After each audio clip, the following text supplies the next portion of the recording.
ملګرو سلامونه، نیکی هیلې، ډېر ډېر احترامات ومنئ. سرتاج افریدی یم در سره د خپل پروګرام ادبي مازدیګر سره. ملګرو یو ځل بیا راغلی یم، خیبر جنسي علاقه ده، کرمنی سیمه ده، دلته راغلی یو ښاغلي ملګري له حکیم ملنګ صاحب له چې ډېر په زړه پورې شعر لیکي، غزل لیکي، ډېرې مرکې هم شوي، یو دوه مرکې هغې نه مخکې، خو ډېرو خلکو په غوښتنه باندې مسنجر وټساپ نو ډېرو خلکو مینه محبتونه دي ورسره، هغې ډېر مجبور کړی یم چې بیا لاړ شه بیا لاړ شه. نو حکیم ملنګ صاحب ته په خپل پروګرام کې په درېیم ځل باندې ډېره مینه او ډېر هرکلی وایي. ډېره مننه، تو ته ستړي ماشي هرکلی یې سرتاج وروره په خیر راغلی. ډېره مننه حکیم ملنګ صاحب، مننه.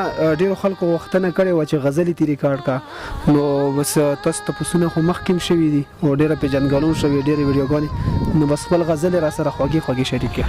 ډېره مننه.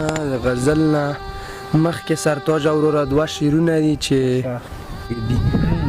کلکې نیولی یمه غنې مې نه پرېږدي او ما ترې خواږه خوړلي ونې مې نه پرېږدي. سرتاج وروره بل شعر وی چې راته یو شویې دواړه ما د خپل کور وباسي مړه ما دوې کړي دي او بنې مې نه پرېږدي. ډېره مننه. وی چې راته یو شویې دواړه او ما د خپل کور وباسي مړه ما دوې کړي دي او بنې مې نه پرېږدي.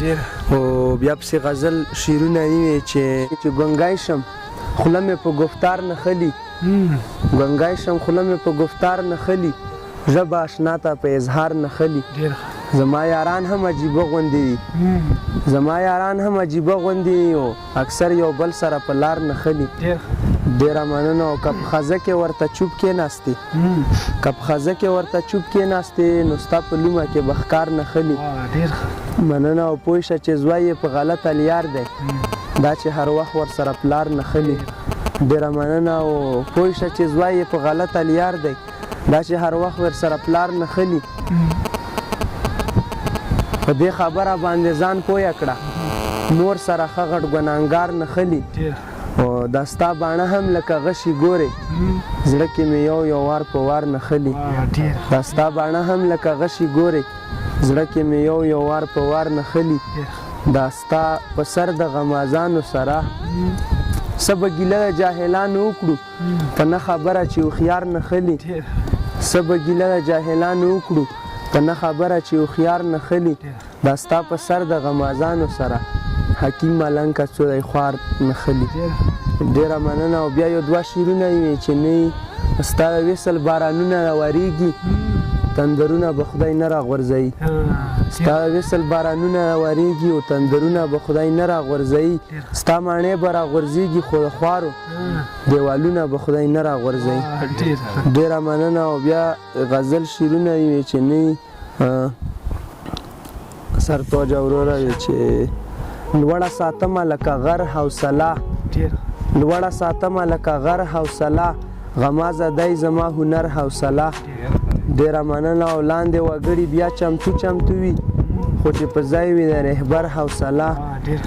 مننه. او لکه کمر څنګه په ځای ولاړ وي، لکه کمر څنګه په ځای ولاړ وي همداسې د پښتون نر حوصله. لکه سندان کلکه د بر حوصله هم ماتېدی نشي د لر حوصله. لکه سندان کلکه د بر حوصله هم ماتېدی نشي د لر حوصله. زما لښکرو کې خو خود کمال و چې ماتېده سکندر حوصله. زما لښکرو کې خو خود کمال و چې ماتېده سکندر حوصله. د ډېرو بدو نه سړی وساتي راشي په کار باندې اکثر حوصله. د ډېرو بدو نه سړی وساتي راشي په کار باندې اکثر حوصله. د غرونو څوکو ته چې نور ورسي ماته شي بیا د مازدیګر حوصله.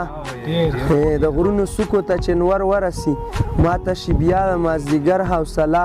حکیم اوران پروت دی د هغه راسي د چا منګی و د ګودر حوصله.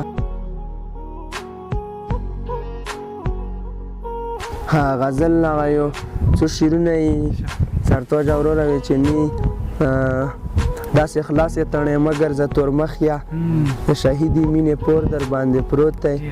سپین رخساره ځکه ښکلی یې ته دومره چې د پاسه وربل خور در باندې پروت دی. ته د چا لاسه دغه حد له راغلې او د چا لاسه تور در باندې پروت دی.